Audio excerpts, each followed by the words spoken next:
What's up YouTube, it's your boy Nash here, welcome back to the channel, and today's episode of WWE's Biggest Issue is actually a discussion on last night's Hell in a Cell. I did say that I was going to get a little more in-depth with it. So, what I find interesting is that over the last several years, when it comes to the pay-per-view Hell in a Cell, there's a lot of things that can go very, very wrong. One of which is actually the card itself. So I'm actually going to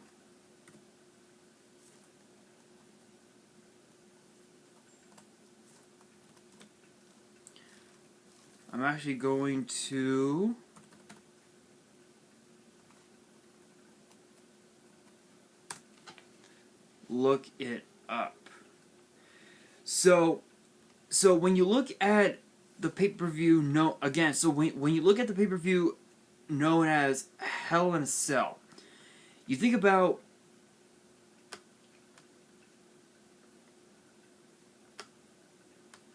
the card that was the cards that were on each pay-per-view. So when you look at the first ever Hell in a Cell pay-per-view, 2009, you had Matt Hardy versus Mike Knox, you had The Undertaker versus CM Punk, you had John Morrison versus Dolph Ziggler for the Intercontinental title. The previous matchup, Undertaker and Punk, was for the World title. You had the matchup for the Divas title, which was Mickie James versus Alicia Fox, and then of course a tag team match for the Unified Tag Team titles, which was between Jericho and Big Show against Rey Mysterio and Batista. And then, of course, you had Orton and Cena inside Hell in a Cell for the WWE title. You had Drew McIntyre versus R-Truth, Jack Swagger, The Miz, and Kofi Kingston for the United States title. And then, last but not least, you had DX versus Legacy inside Hell in a Cell. The winners of each match: Matt Hardy, Undertaker, Morrison, Mickie James, Jericho and Big Show, Randy Orton, Drew McIntyre, Kofi Kingston, and DX. One thing I find so interesting is that this card may have been stacked, but the only matches that were really good were just the Hell in a Cell matches. Those were the only three that were really good in that out of that whole card. Now when you look at 2010 was kind of an interesting one. It was kind of an interesting event because there was a 6-man tag, which was between Kofi Kingston, R-Truth, and Goldust against Drew McIntyre, Cody Rhodes, and Dolph Ziggler. And then, of course, we had a triple threat submissions count anywhere match for the United States title, which Daniel Bryan ended up winning against Morrison and The Miz. And then, of course, you had the WWE title defended inside Hell in a Cell.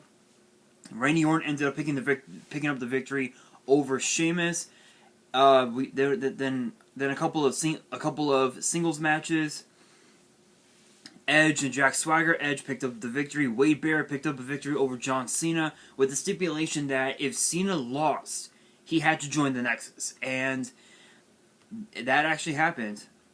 And then, of course, the Unified Divas title matchup, which was between Natalya and Michelle McCool. Natalya picked up the victory, and then, of course, the World title being defended inside Hell in a Cell. Kane picked up the victory over The Undertaker.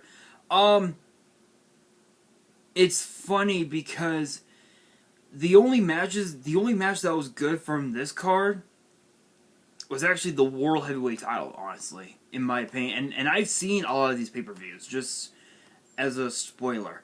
When you look at 2011 was kind of a unique one because the only match on the card that was really, really good was the triple threat match inside Hell in a Cell for the WWE title, which Alberto Del Rio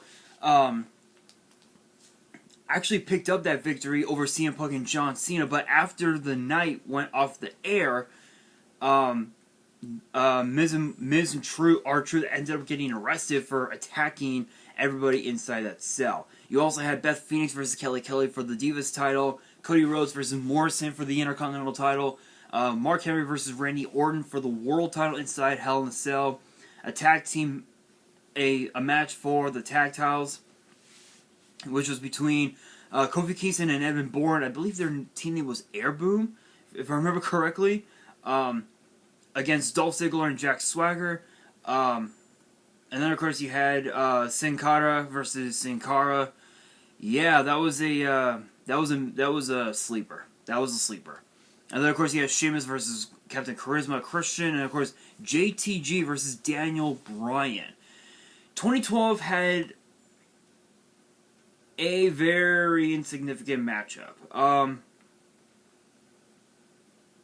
2012, I think, only had one Hell in a Cell, and that was between CM Punk and Ryback. We all know that was what 2012. Yeah, we all know how that came about because of the BS with Brad Maddox and whatnot. Yeah, it was just stupid. It was just stupid. So 2013 was another unique one because when you look at this, you had 2 Hell in a Cell matches. The first one was a rematch from 2012. CM Punk and Ryback, but with Paul Heyman on the side of Ryback. And of course, you had Big E defending the United States, or rather, you had there was a United States title matchup between Big E and Dean Ambrose, and Big E ended up winning that one. I don't remember. I think, if I remember correctly, I think that was by disqualification, if I remember correctly. I think that was by DQ. And then, of course, we had Randy Orton versus Daniel Bryan inside Hell in a Cell with Shawn Michaels as the guest referee, all because of the fact that the Authority had came into power running Raw and SmackDown. It was just absolutely, it was just pure bedlam. And then, of course, there was a triple threat match for the tag team titles. Goldust and Cody Rhodes, the Usos, and of course the Shield, Roman Reigns and Dean Ambrose. 2014, very unique, I will say, because not only did we have Dolph Ziggler versus Cesaro in a 2-out-of-3 falls match for the Intercontinental title, we also had the Bellas face each other as well, where the loser would be the winner's assistant, which actually backfired, which actually worked out really well, because the Bellas ended up putting their differences aside, and they ended up dominating, the women's division for a while, or rather, I guess the Divas division for a while. Then, of course, there was a tag team title matchup between Stardust, or I guess Cody Rhodes now, and Goldust against the Usos. Goldust and Stardust ended up winning. Then there was a number 1 contenders match for the WWE World Heavyweight title. This was actually back when the WWE title and the World title had united to form one championship. And John Cena picked up the victory over Randy Orton, which put him in line for a title shot, I believe, at the Royal Rumble, if I remember correctly. And then of course, there was a Hell in a Cell match between Seth Rollins and Dean Ambrose. The rivalry kept on going, guys. The rivalry kept on going. Then there was a United States title matchup between Sheamus and Miz. Sheamus ended up picking the victory. But when you fast forward, fast forward a little bit. So fast forward another year, 2015. Now, this one was 2015 was just trash. It was a trash card. There was only, one Hell in a Cell match? one, two. Yeah, there were 2 Hell in a Cell matches, and the only one out of both of them, only the main event was good. Brock Lesnar and The Undertaker. Those were the only, that was the only one that was good. Now 2016 was utterly stupid. It was just absolutely stupid because the United States title was defended inside Hell in a Cell. This was the first time that the Universal Championship was defended inside Hell in a Cell, and this was a Raw pay-per-view, mind you. Not only that, but the Raw Women's title was also contested inside Hell in a Cell, so you had 1, 2, 3 you had 3 Hell in a Cell matches, and only the main event, which was the Raw Women's title matchup, was the match that stole the show. Crazy?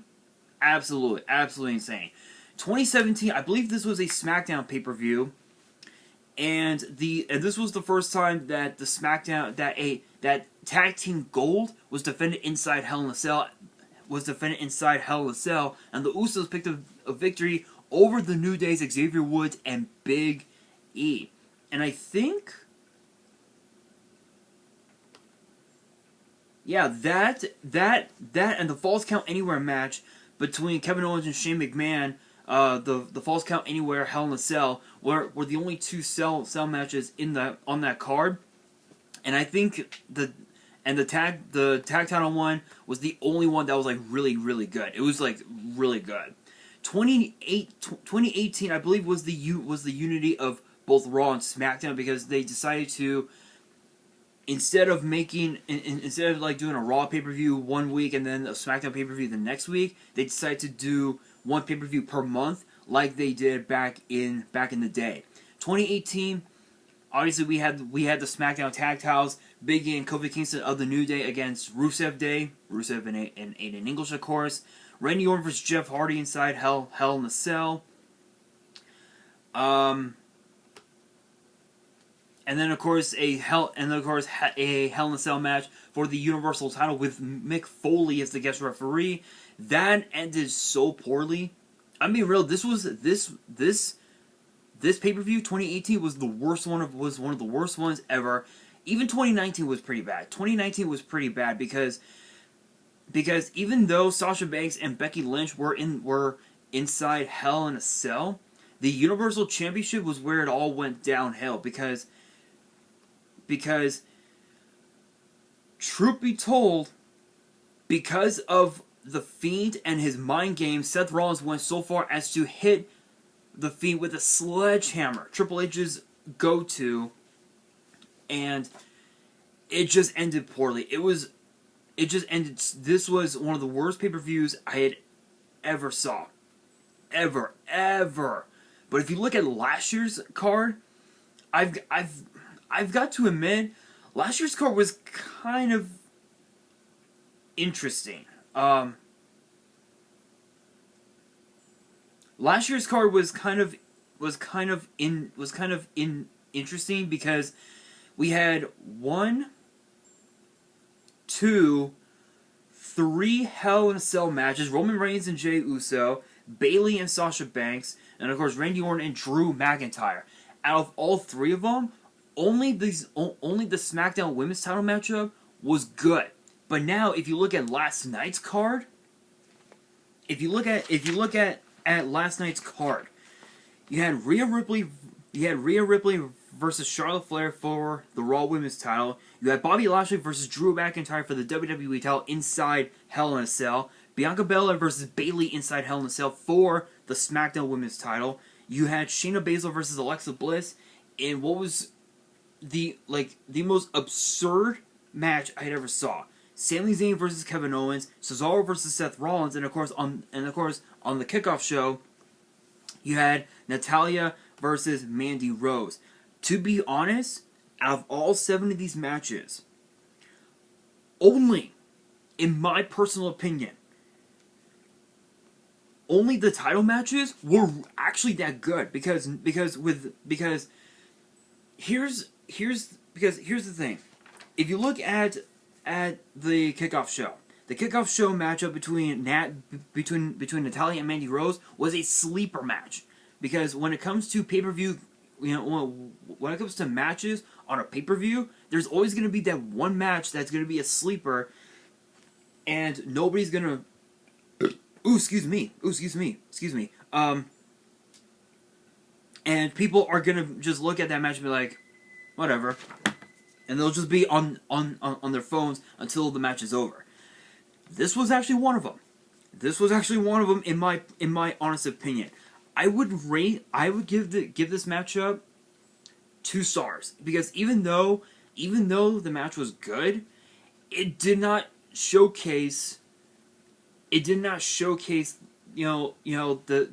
talent of all 4 women as a tag team. So I feel like maybe tonight on Raw, at the time of this being recorded and posted, which will be on the same day, mind you, I feel like as if there could be a tag title match between the two, but we will see. But Bianca Belair defeating Bayley to kick off the Hell in a Cell pay-per-view itself. Crazy card, crazy matchup. I gotta give this one 4 stars. This was by far one of the best women's Hell in a Cell matches I had ever saw. And the 2016 one between Charlotte Flair and Sasha Banks, that one was really good, because it showcased how far those 2 women were willing to go to be Raw Women's Champion. Now the one in 2019, the one in 2019 between Becky Lynch and Sasha Banks, again, it was the exact same way. Last year's card showcased how far Bayley was gonna go to keep the title and continue her reign as SmackDown Women's Champion. This matchup was based on respect, and I think after this matchup, Bayley has earned Bianca has earned Bayley's respect in my opinion. Rollins and Cesaro. Seth Rollins got lucky. I mentioned it last night. Seth Rollins got lucky, in my opinion. So this one, 3 stars. 3 stars in my personal opinion. Alexa Bliss versus Shayna Baszler, probably one of the most bizarre matches I had ever saw. I gotta give this one 2.5 stars, even because here's the thing. Shayna Baszler is a 2-time NXT Women's Champion. She's a 2-time Women's Tag Team Champion. Alexa Bliss is a 2-time Tag Team Champion and a 5-time Women's Champion. 3 Raw, 2 SmackDown. So that makes her a 7-time champion. She's also a former Money in the Bank winner. So you know that Alexa Bliss is very crafty in the ring. But as is Shayna Baszler. But this matchup proved that in my opinion, this proves that they're doing absolutely nothing with Alexa Bliss as far as championship aspirations go. But I feel like if she were to become Raw Women's Champion in the future with this character, you know damn well that shit is gonna get real. Shit will get real. Now, as far as the matchup between Sami and Kevin Owens, when it comes to these two, it's always going to be a 4-star match or a 5-star matchup. But this one, I got to give it a 3, because the thing about this matchup was that it was based on Sami Zayn buying into the delusion that there's a conspiracy against him. And is there really a conspiracy against him? That is the ultimate question. And I was watching the Hell in a Cell kickoff show last night, and one thing that I noticed was that pretty much everybody on that panel, Peter Rosenberg, JBL, Caleb Braxton, Jerry the King Lawler, all said that Sami Zayn was a nutcase. He's stupid, buying into the delusion that there's a conspiracy against him. Ow, my hair. But truth be told, there is no conspiracy at all. None whatsoever. None at all. So this one, only 3 stars. Charlotte Flair versus Rhea Ripley. This one actually ended in a DQ when Rhea Ripley hit hit Charlotte Flair with that piece of wood that would go on top of the announcer's desk. And I mean, don't get me wrong, the match was crazy. 3.5 stars easily, but we all know that this rivalry is far from done. But of course, Bobby Lashley, Drew McIntyre, we knew that MVP was going to get involved, and he actually did. He got involved. This backfired on Drew McIntyre because he wanted to ensure that MVP would not get involved in this matchup, and he did. Not only by giving Bobby Lashley his cane, but also having Bobby Lashley push Drew McIntyre into the referee. It backfired on McIntyre completely.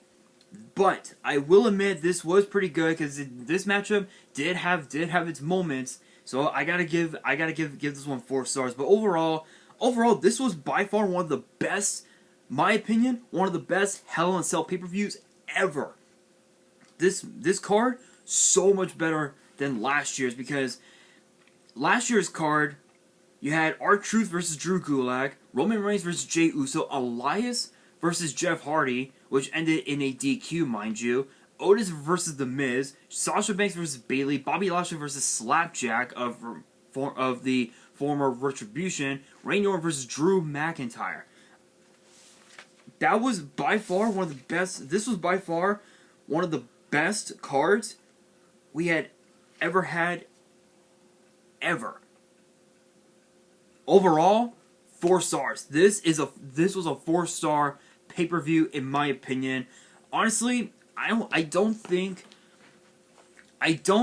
when it comes to the Hell in a Cell pay-per-view, I really don't think there will be another pay-per-view that can top this, because now with Hell in a Cell now in the books, we move on to Money in the Bank, in which, this will be the first pay-per-view. Money in the Bank will be the first pay-per-view in front of the WWE Universe, which is going to put a lot of pressure on everybody who is not only on Raw and SmackDown, but who also will be competing at Money in the Bank. Whether it's in the women's Money in the Bank ladder match, the men's Money in the Bank ladder match, title matches, whatever. There is a lot of pressure on them.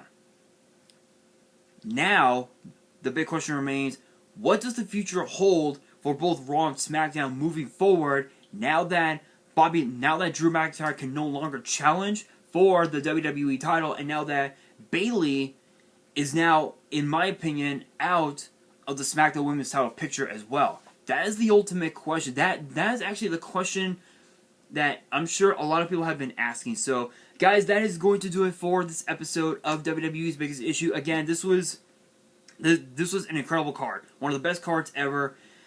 I don't even know how to describe it, but that will do it for this video. Question of the day: who should compete in the men's and women's Money in the Bank ladder matches? Let me know in the comments below. And that is going to do it for this episode of WWE's Biggest Issue. Hopefully you guys enjoyed. If you did, make sure you guys smash that thumbs up button if you guys are new to the channel and you guys want more episodes of WWE's Biggest Issue, which gets posted on Monday, which gets posted every Monday. Excuse me. Make sure you guys subscribe to the channel and hit that notification bell so you guys do not miss out on any new content that comes your way. And be sure to follow me on Twitter and Instagram. All the links will be in the description below. And if you guys have fan mail that you want to send me and want me to open up on the channel, my address will also be in the description as well. And on that, this is your boy Nash, signing out.